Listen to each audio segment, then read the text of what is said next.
Hi, cultural geography students. It's Mrs. T, and we are beginning the fun part of the semester. I think I already mentioned that in one of the announcements that was posted in Blackboard earlier, that I think the cultural side of cultural geography is the most fun. Of course, physical geography is part of how we're going to look at the way landscapes are divided and all of the aspects of Mr. Help, or the 5 themes of geography that we have to carry with us through this second half of the semester. We will also be talking about population and migration and push and pull factors, agriculture, industrialization, all of the things that we've already mentioned. You need that knowledge in your background in order to have a better understanding of these deeper concepts that, in my opinion, elicit better arguments, better discussions. So I'm hoping to get a lot of questions from you all through text message or on the discussion board in Blackboard so that we can engage in the kind of deeper, meaningful conversations that a lot of times these topics elicit from students. Okay. So essentially today what we need to do is talk about what is culture. This unit for the next couple of weeks, or this section for the next couple of weeks, is going to be on race and ethnicity and the differences between those two things, gender and sex category, in addition to sexuality or sexual orientation. Not necessarily synonyms for each other, all those words that I just spit out there. And then also language. So language is a significant marker of cultural identity. But in this short introductory video, I simply want to go over these few concepts that are all have to do with some sort of identifying feature to the individual, to the social group that the individual belongs, or the ethnic category that is assigned to different cultural groups, okay? And so have you noticed that there's a key word that I keep repeating over and over again? That is the word culture. Because culture is the very first part of our cultural geography class, right? So we need to make sure that we understand what culture is. So first of all, culture is full of, or bound by, knowledge that a group of people shares. So we should say, actually, culture is about shared knowledge that a population of people has, that a different ethnic group has, or a social group has, knowledge about how to go about daily life. This knowledge would include things that we call norms, which is expected social behaviors, anticipated social behaviors. Also things like, what language are you going to speak? What language do you understand? What religious beliefs do you subscribe to or practice? What holidays are in your particular ethnic group's calendar? What sort of customs and traditions? Foodways. How do you prepare food? How do you define what is edible and what is not edible in the animal kingdom, in the plant kingdom? Right? Animal, vegetable, or mineral. Which ones do you define as food for your social group? Culture has to do with the way you speak, the way you dress, the music that you like and produce. And also in geography, culture seems to be a significant marker in the ways that people are segregated, whether that is through self-segregation, like I mentioned in a lecture last week, or through forced segregation, which we also mentioned in lectures last week. Those can be push and pull factors as to why people immigrate to other cultures and leaving their own behind, leaving their own cultural landscape behind because of borders, or because of the power structures that can be in play when we identify different social groups, different ethnic groups, and individually what our particular self-identity, gender identity, religious identity is. Okay, so the overarching theme of this particular unit is going to be culture, but in particular for cultural geographers who study these kinds of issues about otherness, like we mentioned in a previous class. This is about power issues and power structures within society as a whole. So self-identity occurs on a micro scale, and the self-identity is about the individual. What is the sum total of the ideas and attitudes that I, as an individual, have about myself as an individual?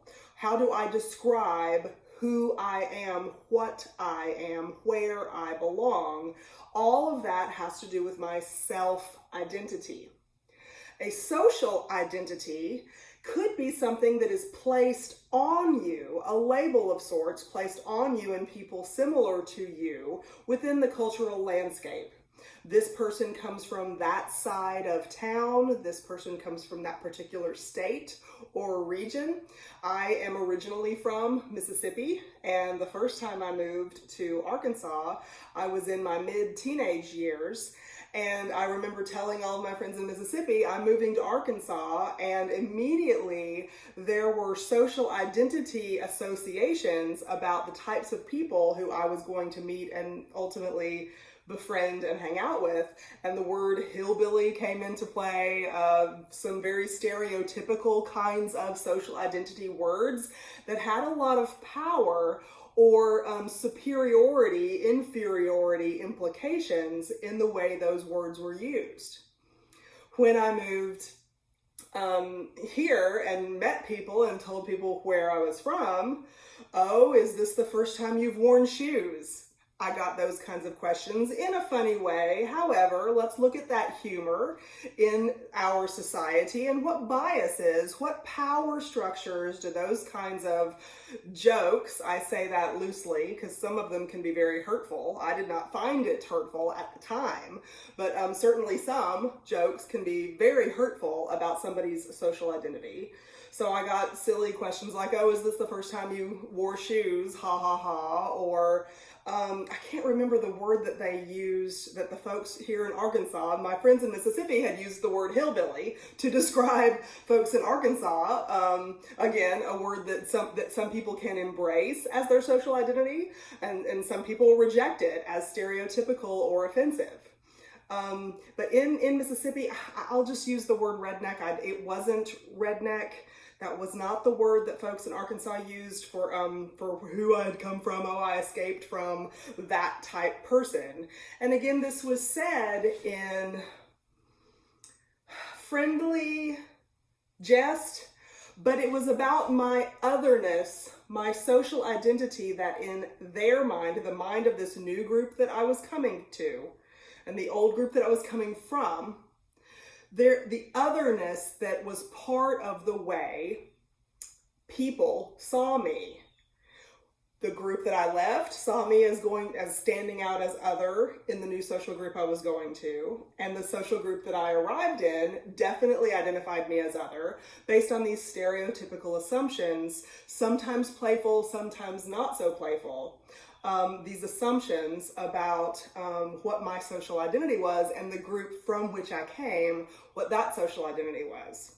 Sometimes the ways in which we are treated by different groups in different situations in life can definitely affect on the micro scale our self-identity.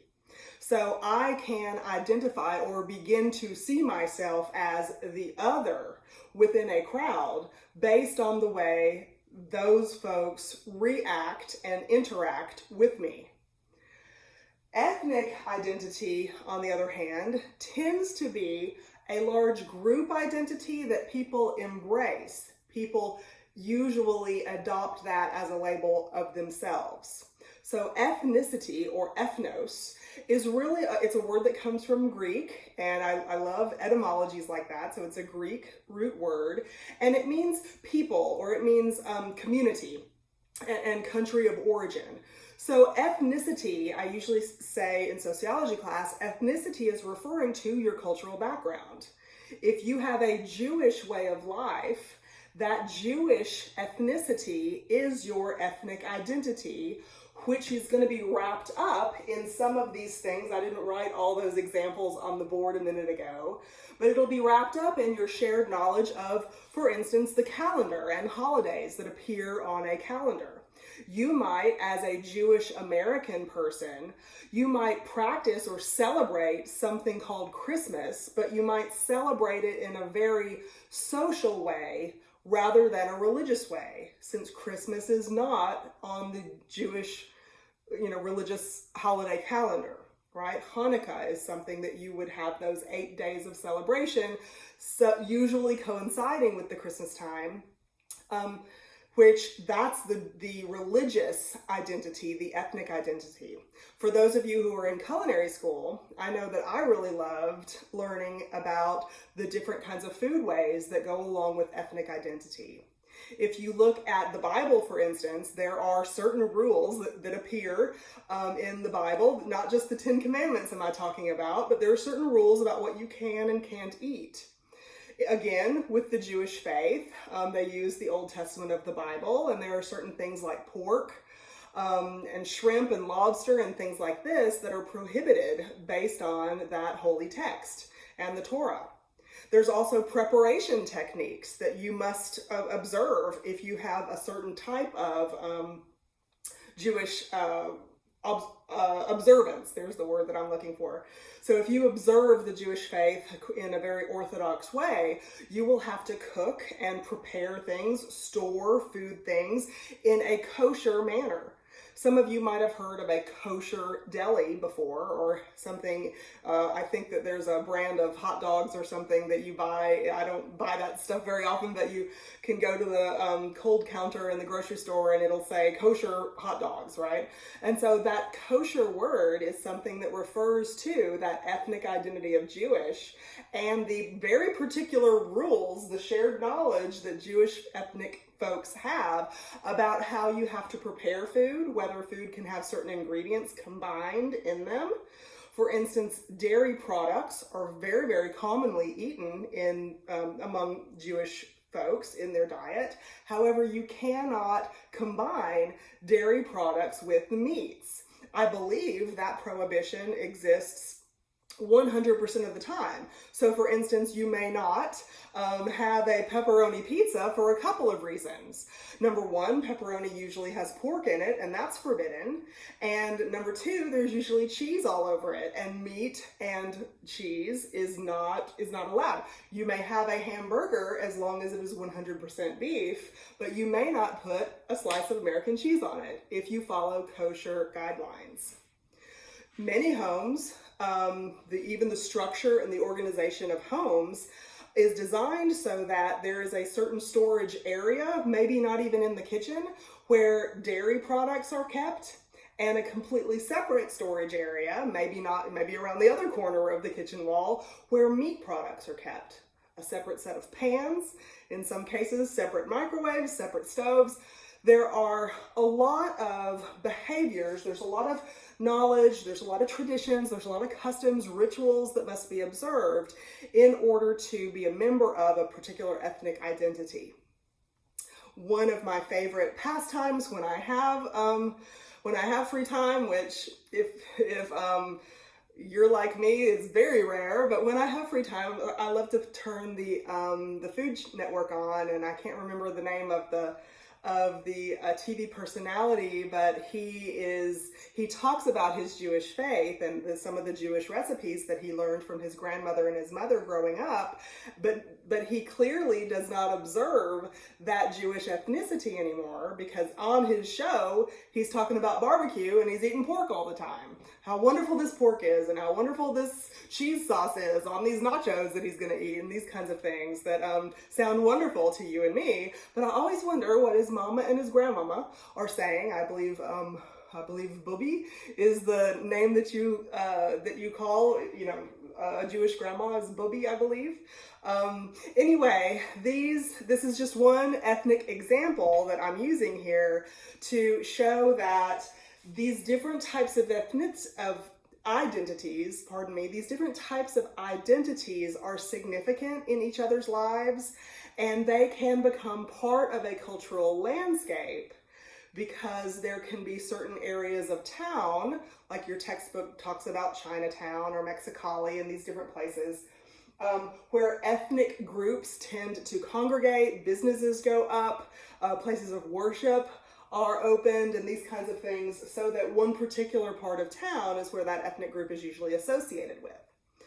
If you are outside that particular group of town, there's going to be some sort of marker or label, so to speak, of social identity, that otherness that people use to describe you when you're in another area of the town, of the state, of the country. And these things are typically assigned this social identity. And then the self-identity comes from our life experiences. It's the sum total of all those attitudes and ideas we have about us as individuals. We get a lot of that from our upbringing based on the ethnic background that we have. We get another large portion of it from the otherness that we feel in interacting with people. And that becomes our self-identity. And in the next lecture, I will talk about the difference between race and ethnicity, sex and gender, and then also how language overlaps all of this, and how elements of power structure in a society, even in a landscape. We can look at different places in a town, and we will look at different maps that are presented in chapters 5 and 6, and we'll look at different areas of town where there are many same-sex relationships, for instance, and there's a lot of folks who identify as same-sex couples in this particular part of town, and there's a lot of people who identify as evangelical Christians in this part of town, and there's a lot of people who identify as Latino or in this part of town, and different kinds of partitions, whether they are real or imaginary, that become part of our mental maps of the spaces where we live. So that's going to be on topic for the next time we see each other. And please text me with questions. Please post on the discussion board. This is interesting stuff, and I miss you. I want to be able to be in the classroom with you. Unfortunately, we can't. So please talk to me anyway, and I will look for you on YouTube next time. Bye.